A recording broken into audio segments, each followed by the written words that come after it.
নামাজে ওয়াজিব কয়টি ও কি কি? নামাজের ওয়াজিব 14টি। এগুলো ইচ্ছাকৃতভাবে ছেড়ে দিলে নামাজ পুনরায় পড়তে হয়, আর ভুলে ছুটে গেলে সিজদায় সাহু দিতে হয়।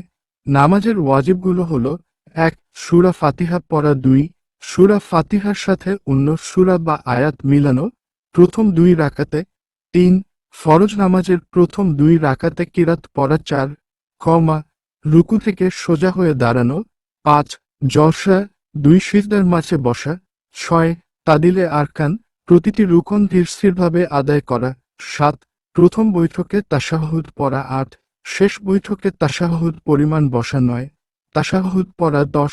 সালাম ফিরিয়ে নামাজ শেষ করা। 11. ভিতরের নামাজে দোয়া কুনুত পড়া। 12. 2 ঈদের নামাজে অতিরিক্ত তাকবীর বলা। 13. ইমামের কিরাত আস্তে বা জোরে পড়ার নিয়ম মেনে চলা। 14. নামাজের ধারাবাহিকতা ঠিক রাখা, তারতিব বজায় রাখা।